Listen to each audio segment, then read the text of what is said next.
அஸ்ஸலாமு அலைக்கும். அனைவருக்கும் வணக்கம். அனைவருக்கும் பெற்றோர் தின வாழ்த்துக்கள். இப்போ நம்ம பார்க்குற டாபிக் வந்து குழந்தை வளர்ப்பு எப்படி இருக்கிறது, குழந்தை வளர்ப்பு எப்படி இருக்க வேண்டும். நான் இமாமோட அம்மா. மேம் கேட்டிருக்காங்க ஹவ் இஸ் பேரண்டிங் அப்படின்றது. கண்டிப்பாக பேரண்டிங்கிறது ஒரு அழகான ப்ராசஸ் தான். அதை வந்து ஒரு அழகாக எடுத்துகிட்டு போகிறதும் ஸ்ட்ரெஸ்ஃபுல்லாக எடுத்துகிட்டு போகிறதும் வந்து நம்ம கையில் தான் இருக்கிறது. அது மட்டும் இல்லாமல் நம்ம ஒரு பேரண்ட்டாக ஒரு ரெஸ்பான்சிபிளான பர்சனாக நம்மளை வந்து மைண்ட் லெவலில் ப்ரிப்பேர் பண்ணால் தான் ஒரு குழந்தைய வந்து நம்மளால் நல்லபடியாக வளர்க்கவும் முடியும். அதுபோல் பேரண்டிங் அப்படின்றது வந்து ஒரு டூ-வே ப்ராசஸ் மாதிரி டீச்சிங் அண்ட் லேர்னிங் ப்ராசஸ் தான். நம்ம வந்து குழந்தைக்கு வந்து நிறையா விஷயங்களை கற்றுக் கொடுக்குறோம். சில சமயங்களில் குழந்தைங்கிட்ட இருந்து நிறைய விஷயங்களை நம்ம வந்து நிறையா விஷயங்களை கற்றுக்குறோம். சில நேரத்தில் வந்து அவங்க நம்மளை ஆச்சரியப்படுத்துவாங்க. ஸோ இது எல்லாமே வந்து நம்ம எல்லாருமே எக்ஸ்பீரியன்ஸ் பண்ணியிருப்போம். இப்போ பேரண்டிங்கோட சேலஞ்சஸ்ன்னு பார்த்தோம்னா நான் ஒரு 10 விஷயத்த வந்து அது கண்டிப்பாக பேரண்டிங்கோட சேலஞ்சஸாக நம்ம ஃபேஸ் பண்ணியிருப்போம். அது பார்த்திங்கன்னா ஃபஸ்ட் ஒன் பார்த்திங்கன்னா நம்மளை வந்து ரொம்ப அடம் பிடிப்பாங்க. ஃப்ரீக்வெண்ட் டேண்ட்ரம்ஸ் சொல்லுவாங்க. அடம் பிடிக்கிறது, ஒரு எரிச்சல் ஊட்டுற விதத்தில் அடம் பிடிப்பாங்க. அதை வந்து நம்மளால் டாலரேட் பண்ணவே முடியாது. ஸோ அது ஒரு சேலஞ்சஸ் தான் கண்டிப்பாக. அந்த டைமில் வந்து ஒரு பேரண்ட்ஸை வந்து நம்ம வந்து அவங்கள எப்படி ஹேண்டில் பண்ணுறதுல வந்து நம்ம ரொம்ப தடுமாறுவோம். ஸோ அது ஒரு சேலஞ்சஸ் தான். ஃப்ரீக்வெண்ட்டான டேண்ட்ரம்ஸ், அடம் பிடிக்கிறது, தொடர்ந்து அடம் பிடிக்கிறது, எதையாவது தூக்கி எறிவாங்க. ஸோ அந்த மாதிரி அப்படி மாதிரி இருக்கிறாங்க அப்படின்றப்ப வந்து நம்ம வந்து அந்த மாதிரி குழந்தைய வந்து நம்ம காமாக தான் ஹேண்டில் பண்ண முடியும். நம்மளும் அவங்ககிட்ட வந்து அக்ரெசிவாக பிஹேவ் பண்ணோம் அப்படின்னா அந்த குழந்தையோட பிஹேவியர் வந்து இன்னும் ரொம்ப மோசமாக தான் போகும். அடுத்து 2வது சேலஞ்சஸ் பார்த்தீங்க அப்படின்னா குழந்தைங்க வந்து நம்ம சொல்கிற பேச்சை வந்து கேட்க மாட்டாங்க. சில சமயங்களில் நம்ம சொல்கிறத கேட்க மாட்டாங்க. முக்கியமாக வந்து ஏதாவது ஒரு பப்ளிக் பிளேஸ் அந்த மாதிரி கூப்பிட்டு போகிறோம்னா நம்ம சொல்கிற விஷயங்களை வந்து அவங்க கேட்டுக்க மாட்டாங்க. அவங்க மூடில் தான் இருப்பாங்க. ஸோ அதுவுமே வந்து ரொம்ப சேலஞ்சிங்கான ஒரு விஷயம்தான். நம்ம சொல்கிற பேச்சை வந்து அவங்க கேட்குறது கிடையாது பல நேரங்களில். அப்போ வந்து நம்ம என்ன ப்ராப்ளம் அங்கே ஆகும் அப்படின்னா நம்ம வந்து ஃபஸ்ட்டு வந்து குழந்தைங்கிட்ட வந்து நம்ம நிறையா டைம் ஸ்பெண்ட் பண்ணணும். நம்ம வந்து நிறையா அவங்ககிட்ட வந்து நம்ம வந்து பொய் சொல்லக்கூடாது. நீ வந்து இப்போ தூங்கிரு, பூச்சாண்டி வந்துடுவான், அந்த மாதிரி சொல்லுது. ஸோ வந்து மேக்ஸிமம் வந்து நம்ம குழந்தைங்கிட்ட வந்து உண்மையை பேசி பழகினா அப்படின்னா நம்ம குழந்தைங்க வந்து ஃபஸ்ட்டு நம்மளை நம்புகிறாங்க அப்படின்னா தான் நம்மகிட்ட வந்து நம்ம சொல்கிறதையும் வந்து அவங்க கேட்பாங்கன்னு நான் நினைக்கிறேன்.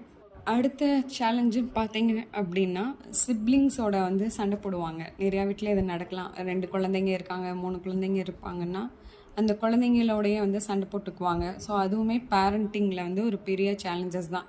நம்ம வந்து யாரை சப்போர்ட் பண்ணுறது, யார் கரெக்டு தப்பு அப்படின்றது நம்ம ஜட்ஜ் பண்ணவும் கூடாது, பண்ணவும் முடியாது. ஸோ அது ஒரு சேலஞ்சாக தான் வந்து பேரண்டிங்கில் வந்து இருக்குது.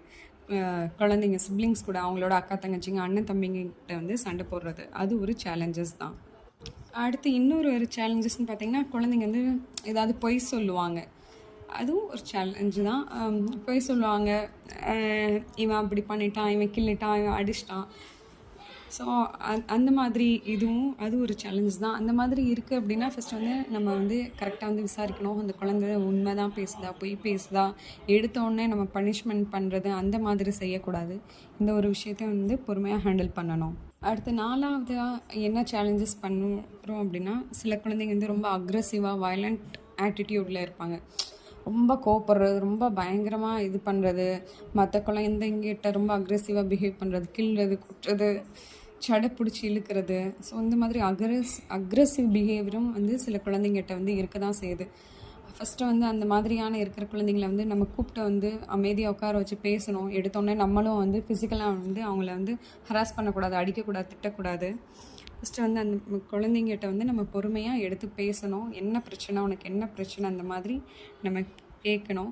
இந்த மாதிரி ரொம்ப ஸ்ட்ரெஸ்ஃபுல்லாக இருக்கிற குழந்தைங்கள வந்து நம்ம பேரண்ட்டாக வந்து ஒரு 2 நிமிஷம் அவங்கள வந்து கட்டிப்பிடிச்சி ஒரு முத்தம் கொடுத்தாலே அவங்களோட ஸ்ட்ரெஸ்ஸும் குறைஞ்சிரும். அவங்க வந்து கொஞ்சம் காம் ஆயிடுவாங்க. ஸோ அந்த குழந்தைக்கு நம்ம ஃபஸ்ட்டு என்ன பிரச்சனை அப்படின்றத வந்து நம்ம கேட்கணும். அதுக்கப்புறம் அடுத்த சேலஞ்சஸாக பார்க்குறது அப்படின்னா கம்ப்ளைண்ட் பண்ணுவாங்க ஏதாவது ஒன்று. நீங்கள் ஏன் இது பண்ணீங்க, நீ ஏன் என்ன இது பண்ணீங்க, அவன் என்ன திட்டிட்டான், அவன் என்ன அடிச்சிட்டான், மற்ற குழந்தைங்களை பற்றி கம்ப்ளைண்ட் பண்ணுறது, இல்லை அம்மாவை பற்றி அப்பாட்ட கம்ப்ளைண்ட் பண்ணுறது, அப்பாவை பற்றி கம்ப்ளைண்ட் பண்ணுறது. ஸோ அது ஒரு சேலஞ்சு தான். வந்து சொல்லுவாங்க, அப்பா என்னை அடிச்சிட்டாரு, அம்மா என்னை அடிச்சிட்டாங்க, அம்மா என்னை திட்டாங்க அப்படின்ட்டு. ஃபஸ்ட்டு வந்து அவங்க ஏன் திட்டுறாங்க, எதனால திட்டுறாங்க, எதுக்கு நீ என்ன பண்ண, நீ இப்படி பண்ணக்கூடாது, ஒரு தப்பு அந்த குழந்தை பண்ணியிருக்குன்னா ஃபஸ்ட்டு வந்து அந்த குழந்தைகிட்ட அது தப்பு அப்படின்றத வந்து நம்ம வந்து சொல்லி புரிய வைக்கணும். ஸோ இந்த மாதிரி தப்பு நடந்தது அப்படின்னா இந்த மாதிரி பனிஷ்மெண்ட் கிடைக்கும், அந்த மாதிரி வந்து நம்ம எக்ஸ்பிளைன் பண்ணணும். அது அப்புறமா அடுத்த சேலஞ்சஸ் பார்த்தீங்க அப்படின்னா, சில குழந்தைங்க சரியாக படிக்க மாட்டாங்க, ஸ்டடீஸில் வந்து இன்ட்ரெஸ்ட் இருக்காது. ஸோ அந்த மாதிரியான குழந்தைங்களை வந்து நம்ம எப்படி ஹேண்டில் பண்ணுறது? இப்போ வந்து அவங்களுக்கு வந்து அந்த ஸ்டடீஸ்க்கான இன்ட்ரெஸ்ட்டை வந்து நம்ம கொண்டு வரணும். இப்போ வர்ற இதில் பார்த்திங்கன்னா நிறைய கேட்ஜெட்ஸ் வந்துருச்சு, ஃபோன் அந்த மாதிரி. நம்ம குழந்தைங்களோட வந்து நிறையா டைம் ஸ்பெண்ட் பண்ணுறது கிடையாது. ஸோ ஃபஸ்ட்டு வந்து நம்ம குழந்தைங்கிட்ட வந்து ரொம்ப டைம் ஸ்பெண்ட் பண்ணோம், அவங்களுக்கான டைம் ஸ்பேஸ் வந்து நம்ம கொடுக்கணும். அந்த படிப்பில் வந்து இன்ட்ரெஸ்ட்டை வந்து அவங்களுக்கு கொண்டு வரணும். இப்போ வந்து நம்ம ஃபோன் பார்த்துக்கிட்டே இருக்கிறோம் அப்படின்னா நம்ம குழந்தைங்க வந்து நம்மளை பார்த்து தான் வளர்கிறாங்க. ஸோ நம்ம என்ன பண்ணுறோம் அப்படின்றத வந்து அவங்க வந்து வாட்ச் பண்ணிகிட்டே தான் இருக்காங்க. இப்போ வந்து அம்மாவும் அப்பாவும் ஃபோனை எடுத்துகிட்டு உட்காந்தா அந்த குழந்தையும் கண்டிப்பாக ஃபோன் எடுத்துகிட்டு தான் உட்காரும். அதுக்கு முன்னாடி அட்லீஸ்ட் குழந்தைங்களுக்கு முன்னாடியாவது ஒரு புக்ஸை வச்சுட்டு நம்ம இருக்கிறோம், ஒரு நியூஸ் பேப்பரை படிக்கிறோம் அப்படின்றப்ப அதை பார்க்குறப்ப வந்து ஓகே நம்மளும் படிக்கணும், நம்மளும் எழுதணும் அப்படின்ற ஒரு தாட் வந்து அந்த ஆட்டோமேட்டிக்காக அந்த குழந்தையோட மைண்டில் வந்து செட் ஆகிரும். ஸோ அது ஒரு பாயிண்ட். அதுக்கப்புறமா வேறு என்ன சேலஞ்சஸ் அப்படின்னு பார்த்தீங்கன்னா அப்படின்னா, சரியாக சாப்பிட மாட்டாங்க, புவர் ஈட்டிங் ஹேபிட்ஸை நம்ம செஞ்சு கொடுப்போம்